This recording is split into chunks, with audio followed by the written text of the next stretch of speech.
Welcome everybody. Okay, it's been a while since I've done a what I was set out to do, reading An Errand for Emma by Chad Daybell. Um, I feel like it's been forever. I think it's only been a week, but I decided, you know what, before bed, let's hop on and do a quick little true crime story time.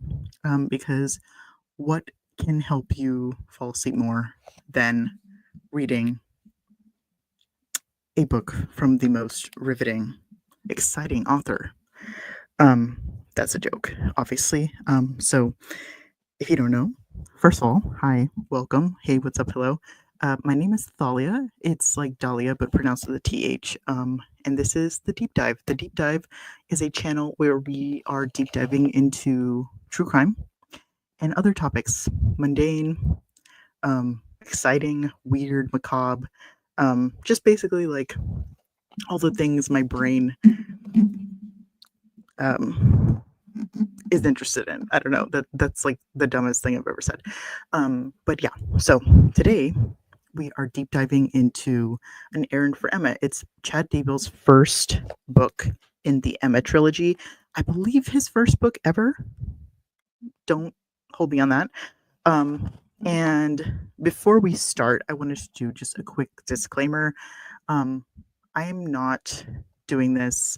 Like, this is not going to be an audiobook situation. If you're looking to hear the story without any commentary, I recommend, I don't know where to go. I would recommend buying his book, maybe like reading it for yourself or something. But yeah, so I don't know, this is for educational purposes only. We are deep diving into the mind of Chad Daybell by reading his first book. And so far, we've learned that there's a lot of things that could have alluded to the crime that he was later convicted of committing, aka the murder of his wife and his lover's two children, and I believe the murder of his now current wife's ex-husband or husband at the time. So yeah, if you don't know, if you just somehow came across this video, Chad Daybell, this guy right here, is a 3-time convicted murderer. He should be convicted for more crimes, but he's currently on death row in Idaho. So I don't think that he will be moving out of there anytime soon. As I said, we are reading his books not because we're trying to glorify him or make fun of him or anything like that. Of course, we're going to be laughing at his horrible writing and storytelling skills.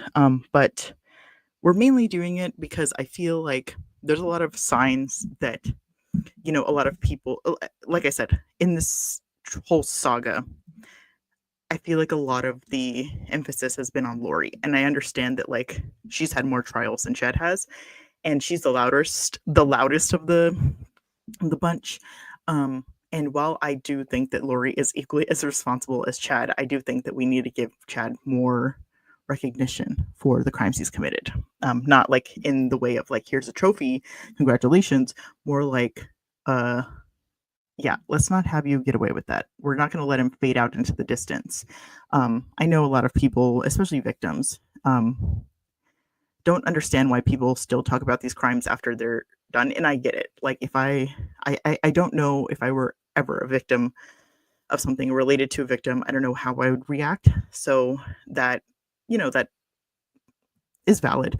But for me, I was always the person asking why.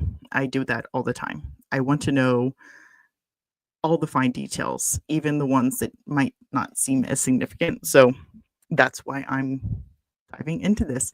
I also recently purchased a ton of Chad Daybell books. Now, again, disclaimer, these books are all used. I bought them on eBay. I would never give Chad money. And I don't think he even makes a profit off of his books anyway. I will have you know that most of them are reselling from Deseret Books, and they were selling them for $1. So I wonder if they like went on super clearance or something. Let me go ahead and exit full screen. No, I'm gonna do full screen. But yeah, So that's kind of what we did last time is we read part 1.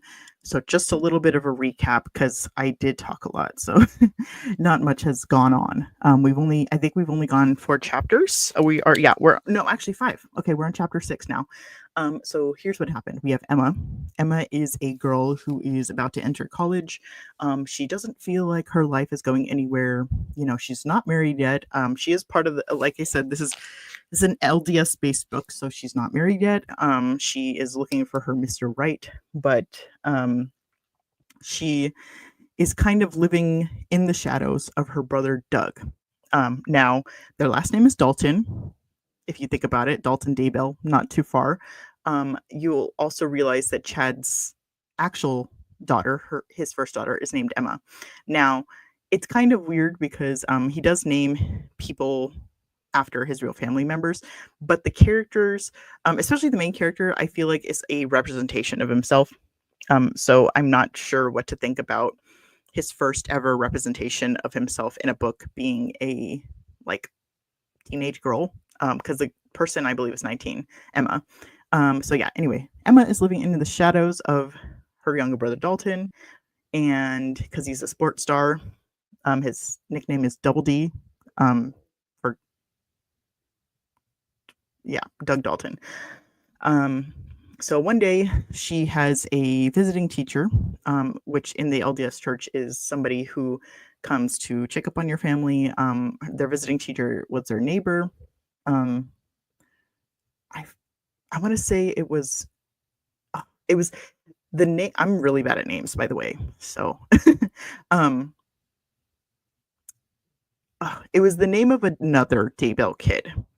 Um, Unfortunately, this one did not live that long. She was an elderly lady who passed away. Um, and so at the funeral, Emma is just wandering around the cemetery. As you'll see, cemeteries are a big part of Chad Daybell's life. And she's wandering around the cemetery. She's clumsy, by the way. She calls herself an airhead, even though she's supposed to be smart. I don't get that, but whatever. So she trips and falls onto a headstone, hits her head, should have cracked her skull probably, but ends up going into another dimension, aka the past.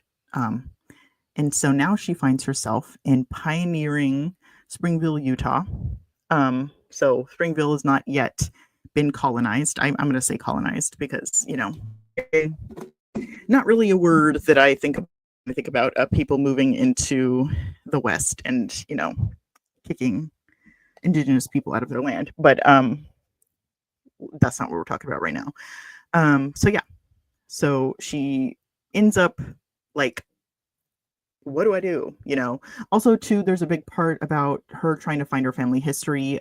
So she has to uncover some family members who are not yet unearthed because in the LDS culture, family history is a big part of your mission in life. You're supposed to find your family members' names so you can baptize them into the church.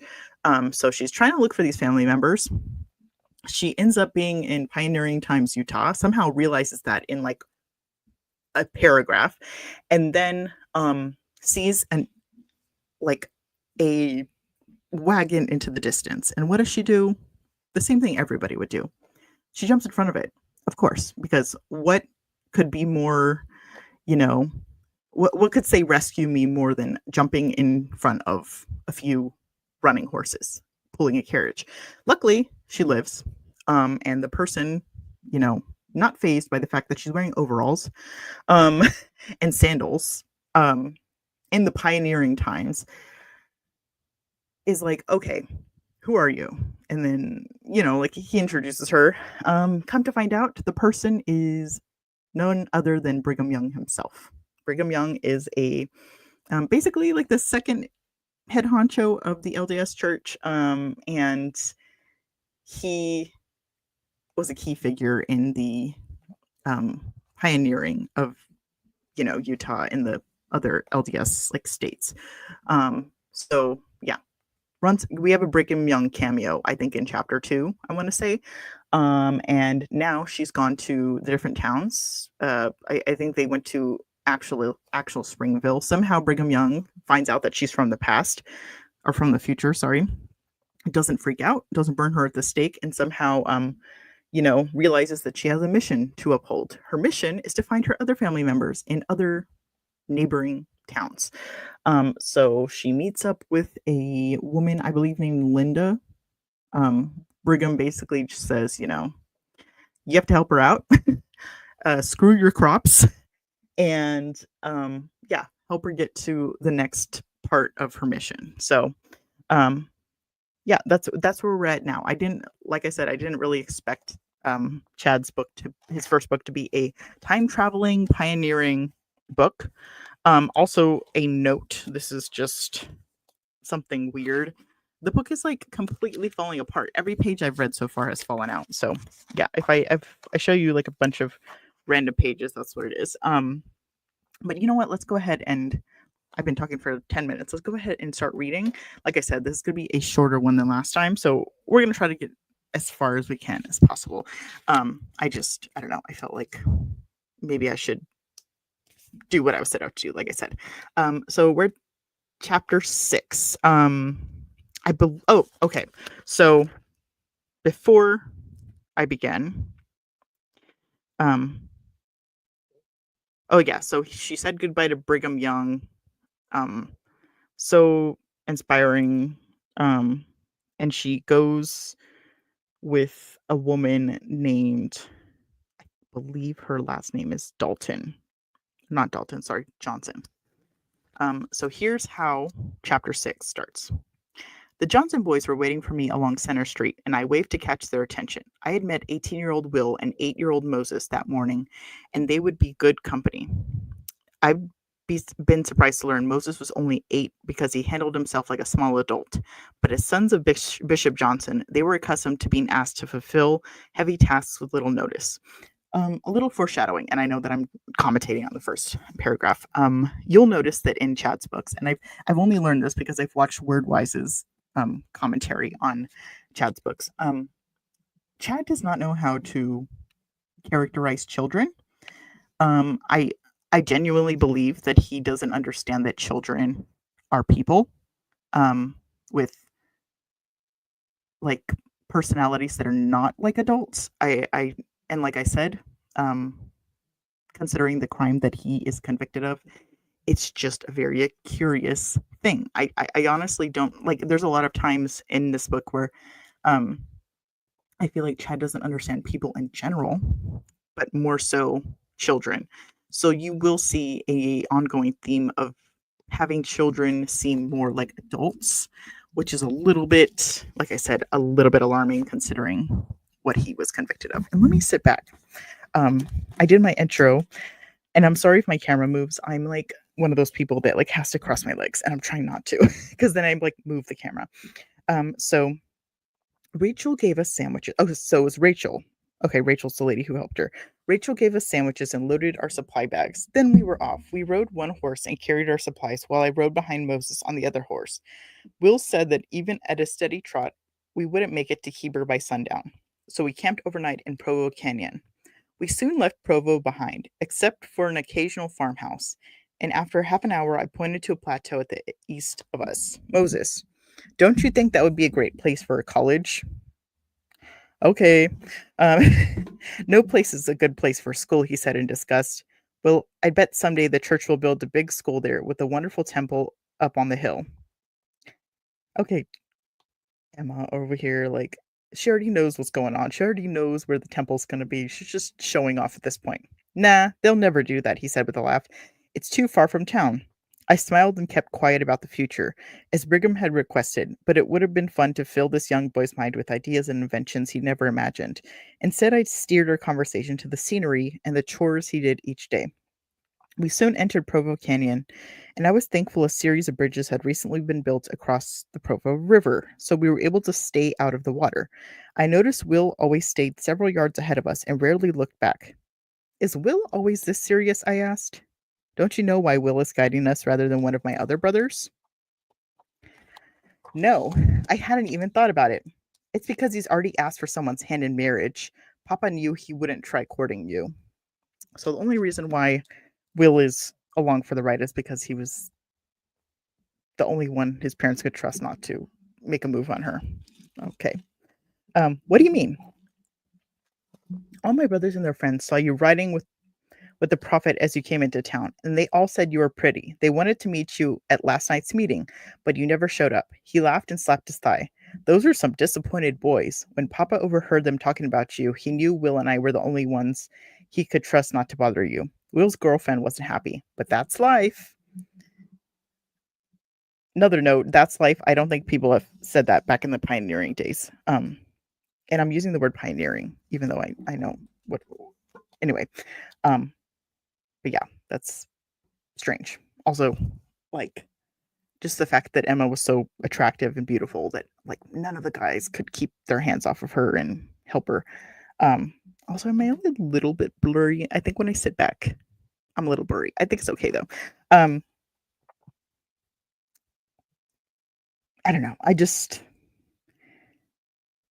You can just tell, like in Chad's books, the main character is usually like this trying to be humble type of person. I think this is very um like important in the whole Chad saga because I think that people thought that Chad was this humble, quiet guy, but you can kind of tell that there's like this um air of importance and like you know he always envisions himself or the main character as somebody who's like attractive. Everybody wants them, and this is apparent in Emma. I was glad Moses couldn't see my face because I knew I was blushing. Growing up, I'd been well liked by everyone and had been in school singing groups, but I wasn't one of the popular girls. I rarely even dated. So I was a little overwhelming to realize I had all my peers' great grandfather swooning over me with mud in my hair, no less. Oh yeah, also too, she like ran into a mud puddle. And also, like I said, she's wearing overalls and nobody asked her why. I okay. And this is what she was wearing. Also, she was wearing this to a funeral. Like I said, why are you dressed like a toddler at a funeral? Anyway, we heard a low rumble farther up the canyon. I asked Moses what it was, but he said, "You're going to like this." He rounded up one final outcropping, and I gasped as we peered at a towering torrent of water. Bridal Veil Falls. I'd seen the falls before, of course, but I've always been zooming at 60 miles per hour on the highway. Now we were so close that the mist blew against our faces. We had tied his horses to a tree and was climbing the hill at the bottom of the falls. We followed him, and within minutes we were standing at the edge of the pool, formed over the centuries by the relentless water. We were beneath the shadows of the mountain, and the thick mist soaked our clothes. Will had hiked even farther along the pool, nearly hidden from our view by the rushing water. I don't want to go any closer, I said. It looks too slick. We'll be fine, Moses said. We held hands and carefully climbed across the rocks to Will's side. He turned his gaze from bubbling, turning water and gave us an excited look. Are you ready, Moses? He said. Last time he came, you were a little too little. You were too little, sorry. I'm ready. Come on, Emma. They each took one of my hands and tugged me towards the edge of the waterfall. What are you doing? I shouted, going under the waterfall. I shrieked in protest, pulling away from them and nearly tumbled down the rocky slope. They quickly grabbed me again and tried to calm me down. It's really easy, Will said. Watch. He left me with Moses, then climbed a ledge near the falls. He stuck his arm into the waterfall, then vanished inside it. Come on in, Will yelled from behind the waterfall. My curiosity overpowered my fear, and I allowed Moses to lead the way. When we reached the falls, Moses let me slip past, and I grabbed onto Will's hand, which he extended to me through the curtain of water. I held my breath and stepped forward. Okay, if you're like familiar with LDS, the LDS religion or LDS yourself, is this, and I'm maybe, again, am I thinking too much into this? Is this supposed to be like a depiction of like you sealing yourself to somebody? Because I know that when people get married in the temple, usually what happens is the husband, there's a veil, right? You hear the term beyond the veil a lot, and you'll hear that in Chad's writings. So the veil is a physical veil where your husband, after y'all, get married in the temple, will reach and grab you to the other side. This just seems very indicative. Is that the word? I don't know. My vocabulary's not that good, but yeah, that's just interesting that Will reached beyond the veil of the waterfall and pulled her in. Um, and I think that's some foreshadowing. That's all I'll say. I was instantly soaked, and shockingly cold water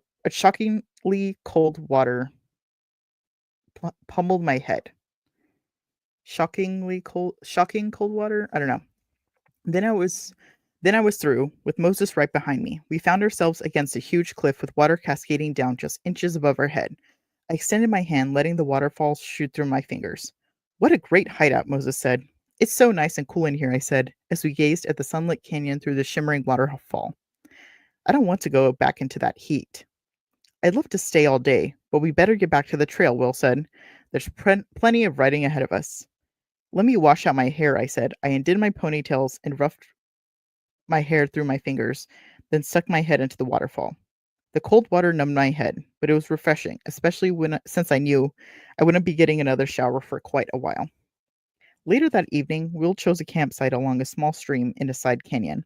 The canyon would someday lead to Sundance Ski Resort. The boys had brought along a piece of canvas, and after building a teepee out of tree limbs, they wrapped the canvas around the limbs to create a shelter. Will cut some pine boughs, then took blankets from his horse's pack. He placed the blankets over the branches, making a nice little bed. You two will sleep in here, he said. I'll build a place for myself downstream. Moses started a campfire, lighting it with flint and steel. This 8-year-old really amazed me, but he seemed accustomed to heavy responsibilities and helping the saints tame this wilderness. He looked up at me and asked, How about gathering up some firewood for tonight? I found a few branches on the ground, but I quickly realized I had a severe case of saddle sores. My thighs were blistering, and I could hardly walk. I guess you haven't ridden many horses, Moses laughingly called out. This was an understatement. My previous riding experience was a 3-minute donkey ride at a county fair. Same girl, same. I dragged the branches towards the fire and gingerly sat down on a rock. I feel like I sat in a hornet's nest. You'll get used to it in a week or so, Moses said. I could only groan. Once the fire was roaring, Will returned from building his shelter. We heated up the rest of the stew Rachel had made the night before, and it still tasted great. I don't think Chad understands that proper refrigeration is probably key. I don't know. Anyway, we took drinks from the stream that settled into the night. Moses curled up in the blanket and was snoring softly within minutes. I lay awake listening to the crickets, pondering this wild journey. I was only a few miles from where I'd grown up, yet I was separated from anyone I'd ever known. Will and Moses were pleasant company, but it was comforting to know I would soon be with people I could call family. Soon after daybreak, I poked my head out to the shelter and saw the boys frying some trout out on the river. Hello, sleepyhead, Moses said. Will had already caught breakfast for us. I sat on a log next to Will, and he handed me a plate holding 2 fish. Just tear pieces off with your finger, he said, and watch for little bones. I tore off a piece and nibbled at it. It tasted pretty good. I quickly finished off the 2 fish, then another. Hey, leave some for us, Will said teasingly. Do I have to go catch some more? I could have eaten another one, I said, but I'm ready to get back on the trail. Will reached into his pack, then tossed me a sack filled with deer jerky. I brought this along for you, he said. I heard that despite your small frame, you have quite an appetite. Who would have told them that? Like, the only person that she knew before that was Rachel and Brigham Young. Like, did they like talk behind her back and say like, "Oh, she has quite an appetite"? Like, who did you hear that from? Anyway, oink oink. Moses said, "Is that why you were covered with mud?" Put a finger down, or no, not put a finger down. We can make this a drinking game of every time Chad is fat phobic. But then I think we would be like wasted by the end of this chapter. Are you calling me a pig? Are you calling me a pig? I playfully shoved him off the rock that he was sitting on. Will stepped between us. That's enough. It's time to get going. He gave us a sly smile. Besides, you both eat like pigs. Our playful banter during breakfast put us in a good mood, and my legs even felt better. We quickly packed and hit the road again. By mid-morning, we emerged from the rocky canyon onto the narrow valley. Deer Creek Reservoir's large dam had already marked the end of Provo Canyon for me, so it was strange to keep following the river. since the area was now submerged. By the way, do you know where the Daltons live? Daltons live, Will asked. All I knew was their farm had been covered up in the east end of the reservoir. I think if we stayed on the road, we'll come across it. It's a few miles west of Heber in a settlement called Charleston. I know they live near the river. Late in the afternoon, we approached a small farmhouse with a new barn. I suggested we stopped at the house to see if they knew the Daltons. We tied our horse to the front fence, and I knocked on the door. We heard chairs screeching across the floor, and in a moment, a slender man with light brown hair opened the door. I felt a relief and surprise because this man was just a spitting image of my grandpa's brother, Lanny. The first house she knocks on, it's her family member. Like, I thought this was a quest to find her family, and she's found them. Chapter 6. Also, I have like 10 drinks in front of me, so this is supposed to be a root beer float. I think it's melted by now, but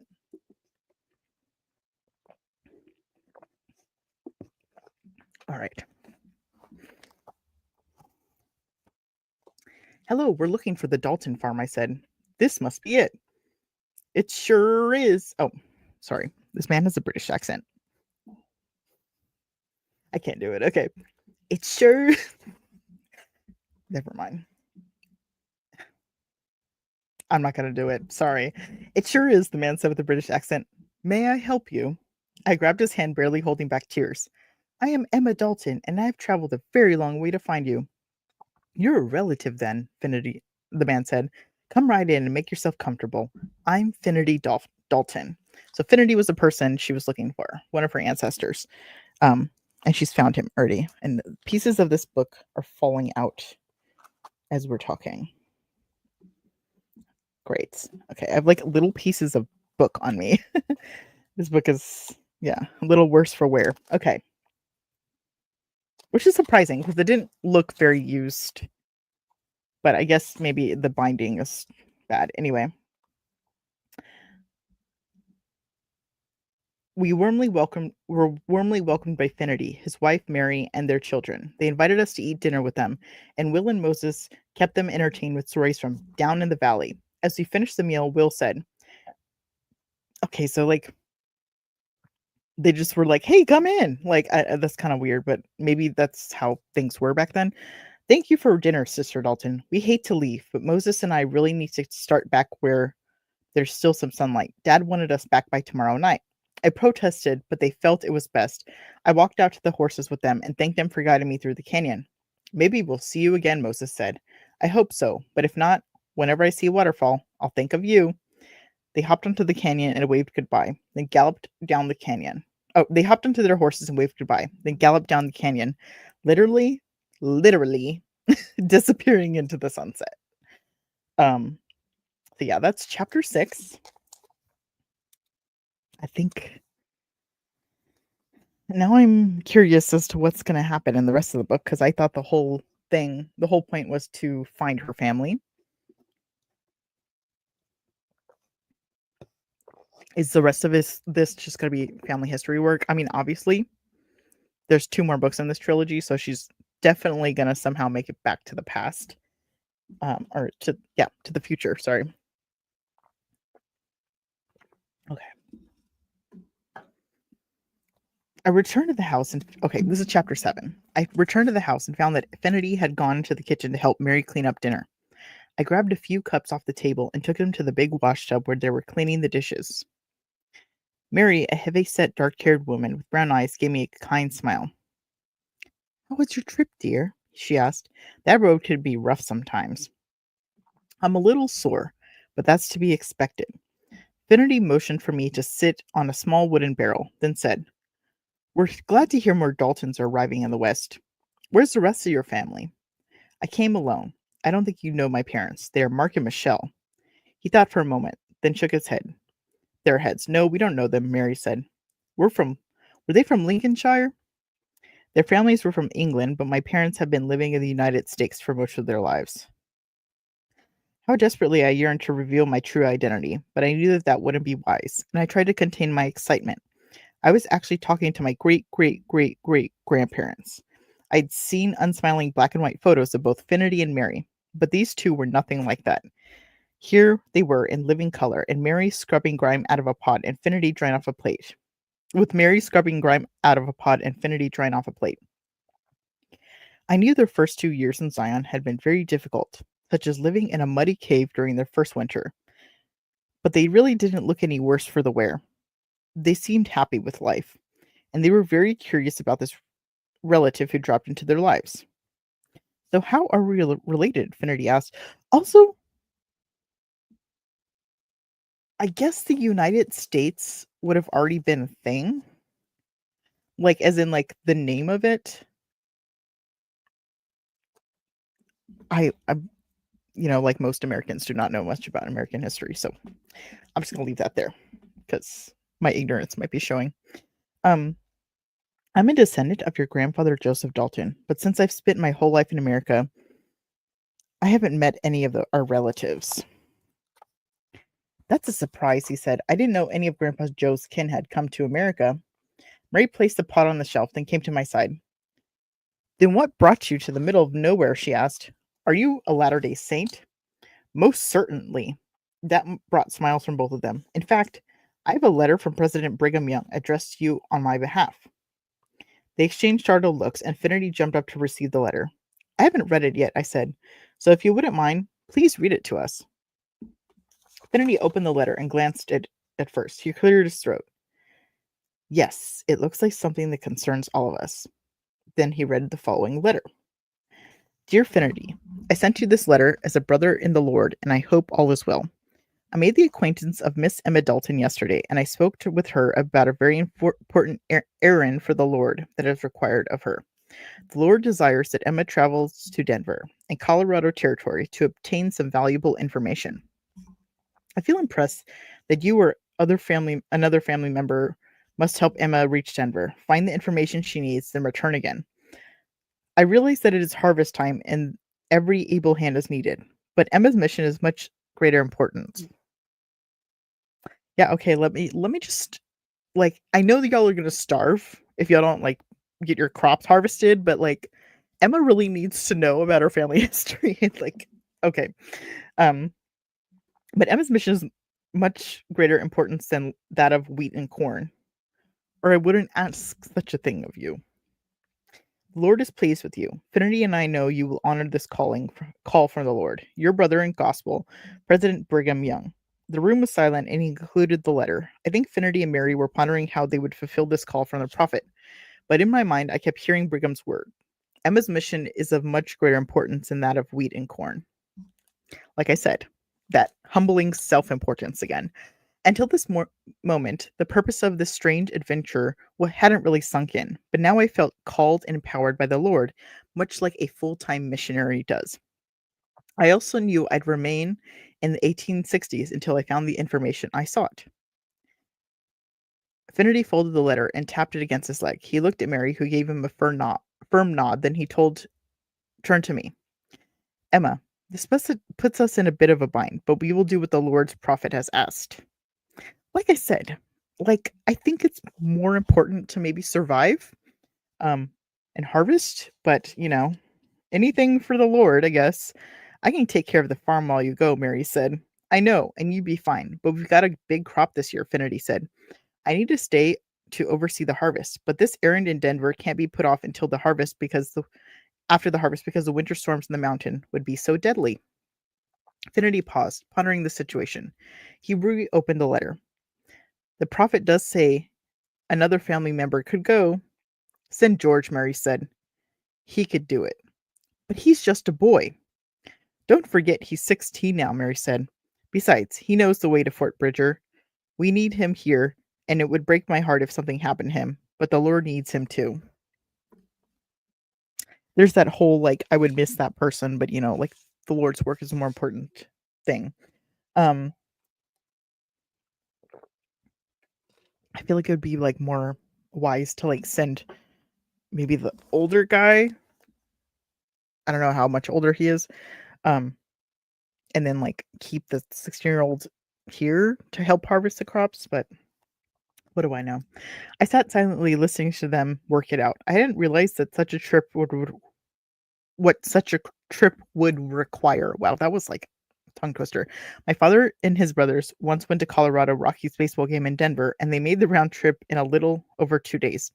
I knew we wouldn't be zooming along I-70 as Dad did, but I hadn't considered the sacrifice this trek would require of the Daltons. Mary put her hand on mine. Emma, this is a bit hard for us because we have had 5 sons, but only 2 are still living. So we're going to sacrifice their other living son? Um, we lost 2 little boys to illnesses, and then our oldest Robert died on his way here from England. He had stayed behind when the rest of us came because we couldn't all afford to come. Then he came on his own, and he disappeared while rabbit hunting along the trail. She paused, letting her emotion settle. So the only sons we have left are George and 10-year-old William, and the thought of sending another son out to that trail makes me hurt, especially since we rely so much on George. We'd really miss him. Yeah, okay, maybe like don't worry about it. I don't know. It just seems a little like he just said, "Oh, this is an important mission," but like didn't even tell you what it was for, and you're just gonna put your whole like trust in him? Okay, fine. We waited for Finity's response. He sat quietly for a minute, then said, "You're right. George is the one to go. We'll survive the harvest if I hire one of the Giles boys to help out, but I don't like the idea of 2 youngsters traveling alone all the way to Denver. That's a rough trip for well-equipped wagon trains, much less 2 people on horseback. Who else could go who's a little older and has some outdoor experience?" "How about that North boy?" Mary said. "Which one? David?" "He'd be a good choice," Finity said. "Jesse would never let him go, though, especially since David's left hand is banged up from that wagon accident last year." Finity smiled and shrugged. "Then again, it's not easy to harvest crops with a hurt hand." "He's the only one," Mary said firmly. "David is useless to Jesse, but he'll be invaluable, to Emma and George." Um, she turned to me. "I don't know what awaits you on this journey, but the Holy Ghost has filled my heart ever since Finity read that letter. We'll help you in all we can." Tears came to my eyes as I watched these wonderful people work together on my behalf. They had no idea that their descendants for generations to come would revere their names. Right now, like any righteous couple, they were just trying to follow the Lord's prophet. I gave Mary a tight hug. "I felt so alone, but I feel so close to both of you." "Don't get so worked up, dear," Mary said, stepping back and taking my hands in hers. "I hate to say it, but after what we've been through the past few years for the Lord's kingdom, it was starting to feel a little quiet around here. Wasn't it, Finity?" Finity nodded, with that grin on his face that would travel through the gene pool. "I was starting to wonder if the Lord felt he couldn't count on us anymore," he said. "I am always grateful when the Lord requires something of us because it means we're still on his good side." Interesting. All right, so that was chapter 7. We are at chapter 8. I think we can do one more chapter. Like I said, I didn't want to do this like it's going to be a shorter time. I think we can finish this book in like 4 parts. And hopefully chapter 8 is not a long one. No. Okay, that's pretty good. All right. And so far, like I said, this is the amount of pages I've read, and they've all fallen out. The next 2 days were a blur as we prepared for a 2-month trip. 2 months? Oh my gosh. I was thinking it was like a week or something. I didn't have any idea where to begin, but all the Daltons rallied together, and soon everything was ready to go. My denim jumper and sandals weren't holding up very well. Like I said, she's still wearing the nobody's like, "Oh, why are you wearing those weird pants?" Like, my denim jumper and sandals weren't holding up very well, so Mary gave me 2 of her dresses and some sturdy shoes, along with the 2 pairs of women's underwear. I knew the dresses had been painstink painstakingly made by hand, and I appreciated Mary's generosity. Finity had immediately gone down to the road after our first conversation to talk to his neighbor Jesse North. At first, Jesse was reluctant to let his son go with us, but Finity let him read the letter from Brigham, and he soon changed his mind. Soon, our little traveling party consisted of my great-great-great-great-great-grandpa, George Dalton, 19-year-old David North, and me. We'd each ride a horse, and we'd take along 2 more supply horses. How many horses do these people have? Like, dang. Okay, they just have, like, horses ready to go. Like, I was worried about handling a horse by myself, so George spent an afternoon coaching me in the art of horse riding and how to care for the animal. I was given a gentle brown mare named Molly to ride, but after an hour of practice, I still have trouble getting Molly to respond to my commands. I feel like maybe Chad doesn't understand how long it probably takes to like learn how to ride a horse. I mean, neither do I, but I think that it would take more than like a day, like a little crash course to like actually learn how to steer a horse for 2 weeks. Um, George finally had me get off the horse and stroke Molly's nose. Molly knows you're nervous, George said. Just talk to her and get to know her. I felt a little strange, but I did as he directed. As I petted her nose and neck, I said, Molly, my name is Emma. We're going to spend a lot of time together, so we need to trust each other. I soothingly spoke to Molly for a few more minutes, then got back into the saddle. Molly now responded to all of my movements with the reins, and we were soon trotting along the farm. I think Molly likes you, George called out. You'll make a good team. George had a stocky build, and he combed his brown hair over to the side. His blue eyes shined, then he smiled, but for the most part, he took life seriously. Mary had told me that George had taken the death of his brother Robert very hard, but rather than mourning the long over very long over the loss, George had quickly become Finnerty's right-hand man. He'd been a good guide for us.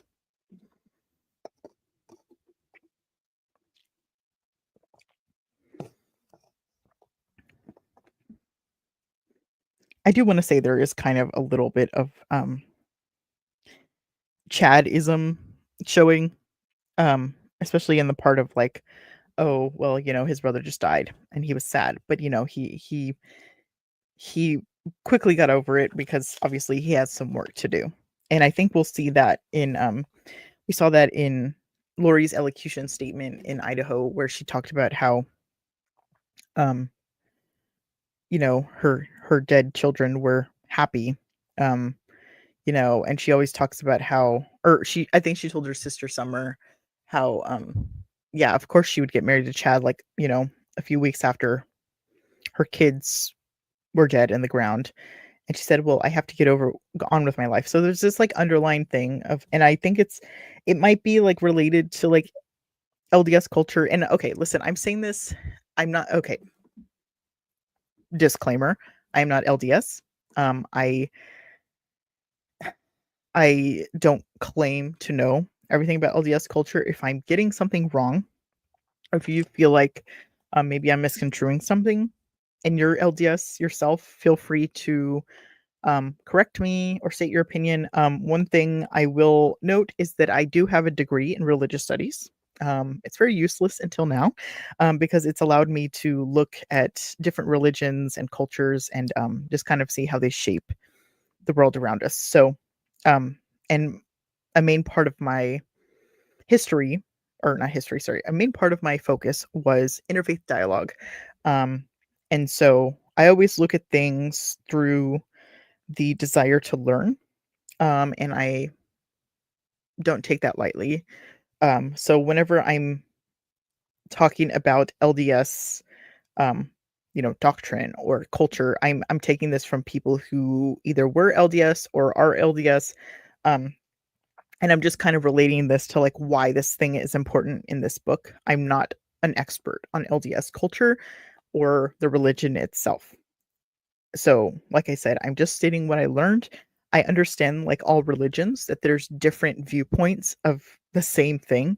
So, there might be opposing views. Um, and I'm not gonna just like I will say, like, if I don't know something definitively, I will just say, like, maybe I'm wrong, but I think I remember this. Like, I don't know. So yeah, that's just a disclaimer. But one thing that I did uh not research, because it was mainly like watching video. I guess watching videos is research. Um was Mormons and ex-Mormons talking about LDS funerals. And a lot of time there's this underlying feeling of like we shouldn't mourn because they're in a better place and we should be happy. There's a whole thing about like having to move on and not feeling too sad, because if you're too sad, you don't have enough faith in the Lord that they're like in a better place. And I know, like I said, this is not for all LDS people. There's extremes on both sides, I'm sure. Um, and Yeah, that's just kind of what it's giving me. I think that the way that Chad sees death is different from a lot of normal people. Um, and I think he took the whole "we should not worry about people dying" too literally or too hard. Um, and so that could kind of maybe allude to the fact that he wasn't too bothered that there were two children buried in his backyard for so long. And that, he had to get rid of his um, wife's husband and all that stuff. So yeah, that's just what I noted when I came to this. Okay, let's continue. Now we were all waiting for David's arrival. His father had decided to make him paint their new barn before departing. Okay. Um, all right. So I like tried my hand at writing. I won't say I'm good at it, but like I enjoy it. It's a hobby I like to do.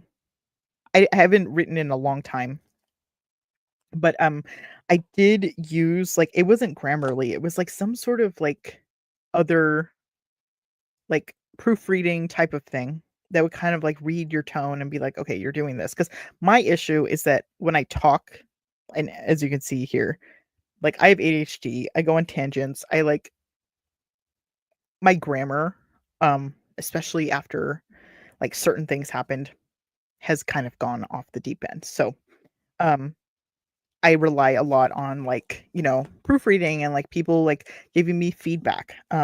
And one thing that they told me was that I use this thing called passive voice too much. And I feel like Chad maybe could have benefited from somebody proofreading his work. I think that Tammy, his wife, did edit his stuff, but she literally has a full-time job, and has raised 5 kids, like, so, there's only so much you can do.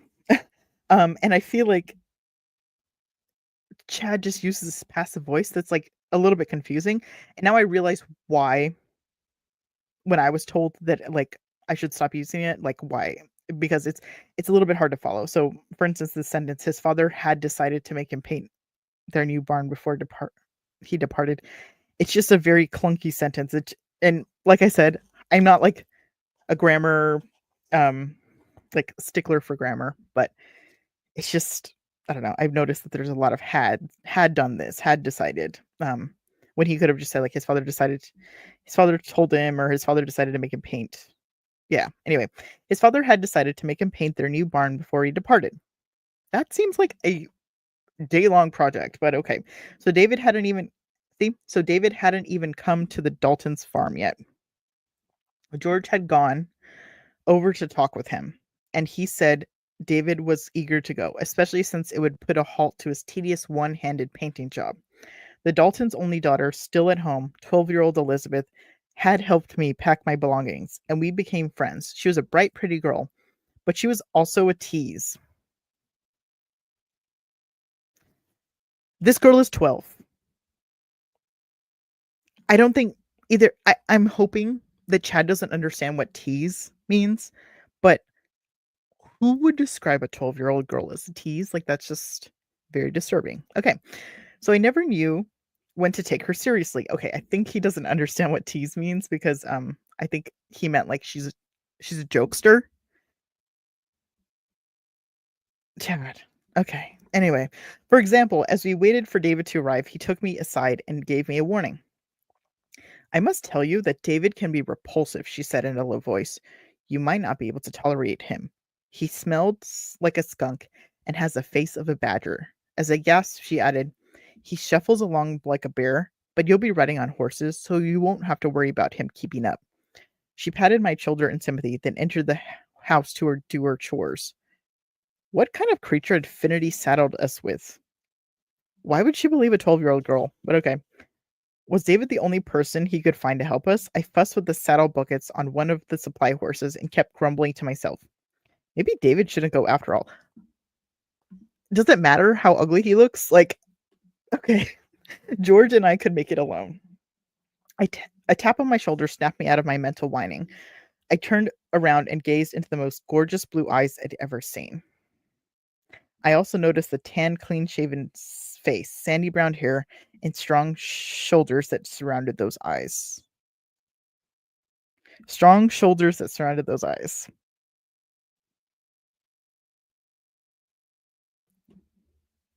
Strong shou strong shoulders that like, is it he like the you know that, like, monster? It's like,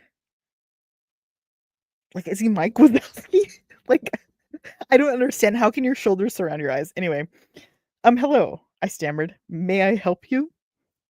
That's a weird thing to say to somebody, but okay. I guess you're nervous.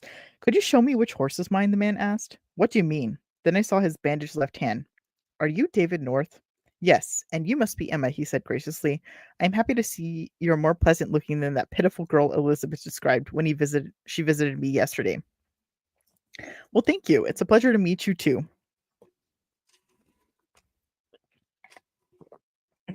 We took a moment to size each other up, both glad that Elizabeth's descriptions had been total nonsense. Suddenly, feeling self conscious, I said, The horse by the barn is yours. Would you please excuse me? I walked directly into the house where I could see Elizabeth laughing just inside her bedroom door. She tried to slam the door, but I forced the door open, then shut it behind us. Elizabeth ran to the bed where I caught her and began tickling her until she could hardly breathe. I was a bit angry, but also amused at the boldness of this prankster. I'm like I said, I don't think that Chad understands how like children act, which is alarming because he had 5 children. Um, you wouldn't tickle a 12-year-old. That's all I'm saying. Like, not even like, oh, like that's weird, but more so like 12-year-olds, like that wouldn't be something you would do. Maybe in the olden times because like, they didn't have like other forms of entertainment, but like tickling is maybe something you would like do to like a 4-year-old, but like not a 12-year-old.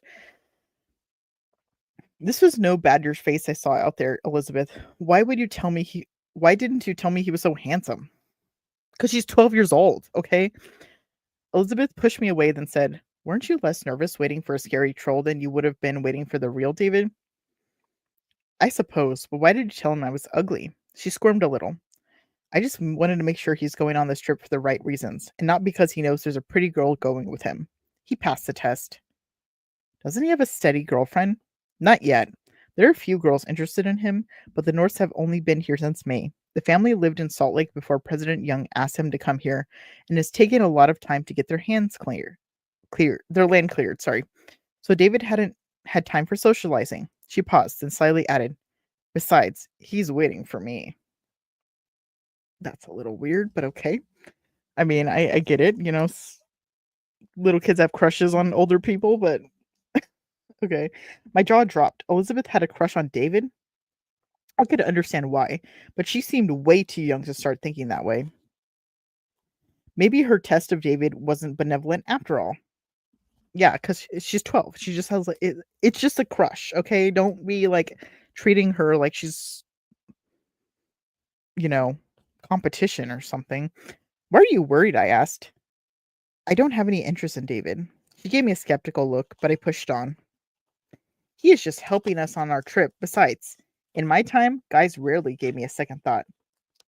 Why would that change now? She's saying this out loud? Like, keep that to yourself. Okay. Elizabeth raised her eyebrows. What did you say? Wow, that was a slip of the tongue. You think? What I meant to say is when I was younger, boys didn't have much an interest in me. That's not what I saw from the front door. The playfulness between us had evaporated. Someone sure is interested in you now, she huffed. You needed to make it plain to him that you aren't interested in him at all. Then she stood up and left the room.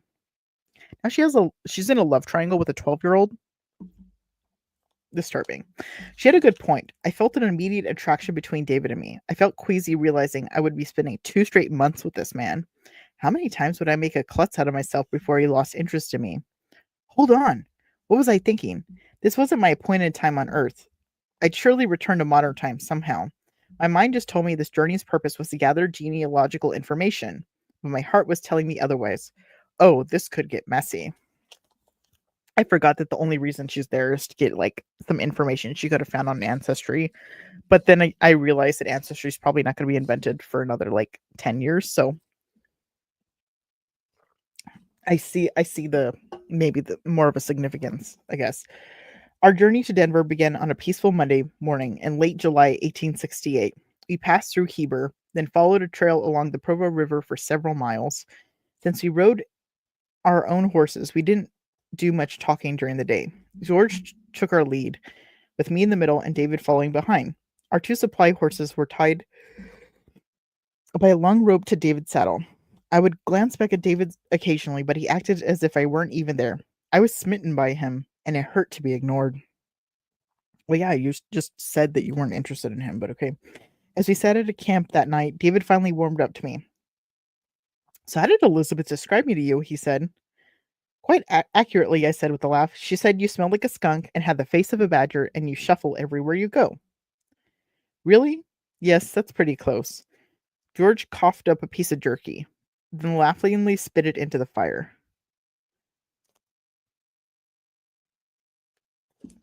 Are they just gonna eat jerky? How much jerky do they think people ate on the trails? But okay. Elizabeth's quite the storyteller, he said. Mama thinks that the devil's got her tongue. David nodded. Sister Dalton might be right about that, because Emma's a bit different than Elizabeth described. What do you mean? She told me you had wrinkled skin, evil eyes, and breathed like a donkey. That little weasel, I squealed. I guess she was right about the voice, David said. I pouted a little, and he gave me a punch in the arm. We're just teasing you, he said. Well, he wasn't ignoring me anymore, but now he was treating me like a little sister, which was worse. So much for romance. You're trying to get back to your like you said, y'all are never gonna be together because you have to go back to the future and you're worried about romance on a trail. You probably haven't showered since your little thing at the waterfall, with that other guy. Um, okay. Priorities. George and David shared a large tent while I slept in a small tent situated between them and the fire. We kept this arrangement throughout the trip, and I enjoyed watching the flames dance across the tent canvas each night as they pondered what might await us in Denver. As they traveled through the mountains, we encountered all kinds of animals. During the day, we would sometimes find dozens of deer blocking our path. The deer would stare at us as we approached, then one would bolt away, triggering a chain reaction as they all scampered along the hillside. Many birds seemed intrigued by us, chirping loudly as we worked our way up the mountain trail. During the night, we would hear animals lurking around the tents, such as skunks, foxes, and squirrels. We made sure our tent flaps were securely tied shut, and since the men kept our food supply in the tent, these nocturnal visitors rarely found anything to eat. As we settled down to sleep after our fifth day on the trail, we could hear the horses getting restless and excited. Then we heard angry hissing and growling coming from near the horses. It scared me out of my wits. I heard David and George climb out of their tent. They started shouting and banging rocks together, and they quickly rebuilt the smoldering fire. The fire was soon roaring, and I cautiously left my tent. What would make a sound like that? I said. Sounded like a cougar, David said. It was probably drawn to us by the horses. I don't think it'll return now that we've got the fire going. The next morning, we walked to the hillside where we heard the hissing. Sure enough, there were several cougar paw prints in the soft mud just 20 yards from the horses. During the rest of our time in the mountains, we went to sleep each night with the fire piled high and burning brightly. This also helped reduce our nightly visits from the pesky foxes and skunks. The crackling fire made it a little harder to get to sleep, but it was much more comforting than lying there in the dark, waiting for a cougar to pounce on me. Okay, I'm going to see if I can go one more chapter. No, it seems like it's a little bit too long. Okay, so we are now at chapter 9. Congratulations, we made it to page 50. Not much has happened. It's mainly just traveling. We found out that Emma, while claiming she's not interested in David, I forgot which one it is. Like I said, I'm bad at names. I think I want to say it's George.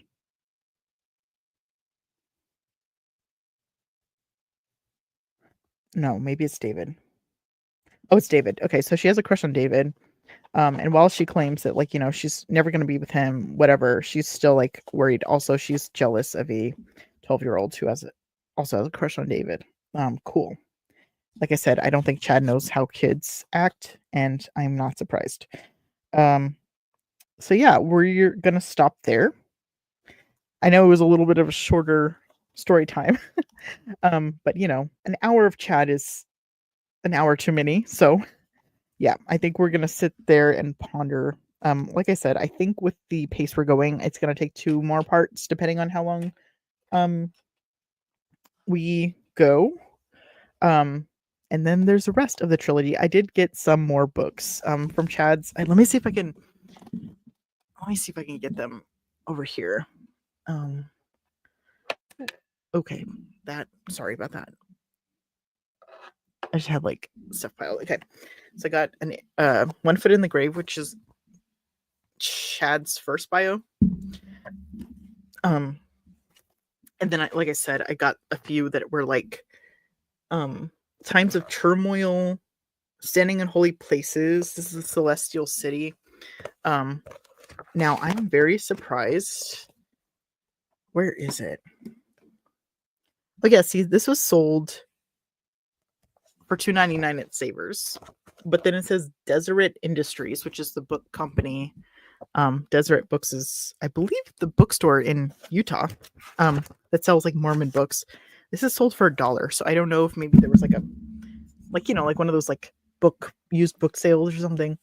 There's another one that's like under a binder that I'm not going to be able to get. The Renewed Earth. Now, okay, listen, I was so surprised. This is signed. This is Endure to the End. Listen, I was not expecting that because I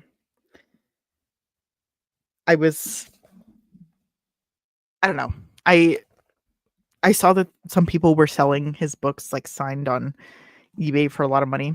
And so yeah, I was very surprised to find. I mean, it does have like a stain on it, so it's not like in pristine condition, but like a signed book. Also, this is a Renewed Earth. If you don't know, if you're not into the Chad and Lori lore, this is the book that Lori, or so in the Loinfire texts, he says that he was surprised that Lori like quoted one of his books, and it was this one. And he mentioned this one in his speech that night that he met Lori. I think he was just trying to put something in there, being like, "Oh, like this is the book that I want to talk about." So this should be interesting to read. It is book 5 in the Standing in Holy Places, but like I said, this is crazy that it's signed. I'm not gonna sell it or anything like that. I don't think it's like, I guess this is my first ever murderabilia. I don't strive to like collect things from killers or crime or anything like that. I don't know. I don't know what opinions I have on that. And I won't sell it. If I ever like sold a book of Chad's or something like that, I would think I would donate the money because I don't feel right profiting off of a murder. But that was just a big. Oh, and this one too. This one is also signed by Chad Daybell. If you wanted to know what his signature looked like. But yeah, this is The Great Gathering, which is the Standing in Holy Places book 1. I also got Doug's Dilemma, which is book 2 in the Emma trilogy. So after we're done with An Errand for Emma, this one's not signed. Then we're gonna read this one. This is Doug. Doesn't he look like a sports star? And then this is Escape to Zion. I believe this is the same girl that's on. This is the number 3 in. Oh no, this is not the right one. Oh, An Errand for Emma's on my lap. Yeah, I think this is the same person. Okay. But yeah, this is book 3 of the Emma trilogy. So yeah, anyway, if you want to know what I'm spending my money on, it's Chad Daybell books. But yeah, so that's where we are now. Thank you for watching. I don't know, just a little bit of a update before I leave. There hasn't been much as far as updates for the Lori's trial. And you know what? I feel like, like at work when people are like, "Oh, it's quiet in here," and you're like, "Don't say that," or like, "It's gonna get like shit's gonna hit the fan." I feel like that's what I feel like right now during this whole Lori thing. I know that she did an interview after she got convicted of killing Charles, and there's been a lot of juror interviews and people talking, but I think that right now it's a calm before the storm. Like I said, I'm still sticking it out for Brandon Boudreaux's trial, and after watching a few videos, especially Kresha Easton's YouTube channel, um, I'm not excited. That's the wrong word, but I'm interested to see what will conspire during the Brandon Boudreaux trial, because I realize that this is a little bit of a trial that's like closer to Melanie and Ian Pulowski, and as we know, they did testify in Chad's trial, but I think Lori's I don't remember, but this should be interesting. We're gonna see text messages that we might not have seen in these other trials. So yeah, that was a little bit of a tangent, but anyway. So when I say, oh, it's been a little bit quiet in the Lori sphere, not complaining at all. And I'm sure that the victims of this tragedy are, and I hate saying the word tragedy now because of Lori, but I'm sure that they're, you know, accepting this quiet, like, that's like Lori's put away in her little portal closet for a little bit, until I believe the 15th. I think in 2 weeks, she's gonna have a hearing. But in the meantime, as far as true crime, I've been kind of um looking into other trials. Like I said, I still want to talk about the Delphi trial. I also am interested in maybe doing a video about the Pope, um, electing the new Pope. Like I said, I have a religious studies degree, and I studied abroad in Rome when my senior year of college, and I took a Popes of Rome class, and I went to the Vatican a lot and all that stuff.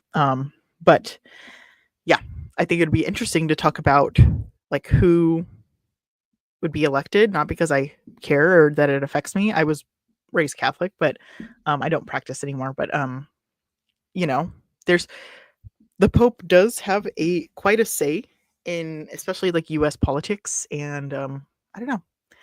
He can sway world leaders, and so that's why I kind of feel like we should pay attention to that.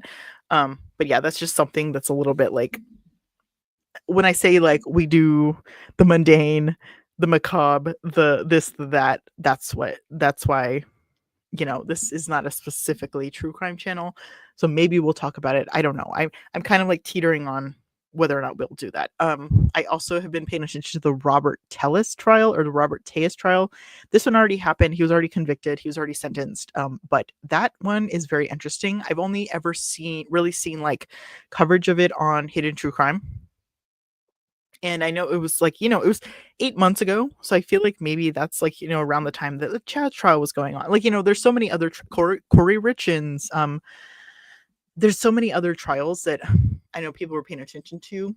But this one is so interesting. And I've been watching the trial like every single day. They had like a live stream. So I've been watching it, and just kind of fascinated by this crime. So maybe I'll talk about the Robert Tejas trial. But other than that, what is another thing I've been deep diving on is like ex-Jehovah Witnesses. Like I said, interested in religion and talking about religion, and there's a lot of similarities between Jehovah Witnesses and like, cults like Scientology and even like LDS, the LDS religion and stuff. So I don't know. Maybe we'll dive into that later. At this time, I'm rambling. I don't want to go to work tomorrow. But anyway, I hope you'll have a great week. Hopefully, I'll make another video this week. If not, I will see y'all next week. Yeah, and we'll continue for part 3 and 4. All right. See y'all later.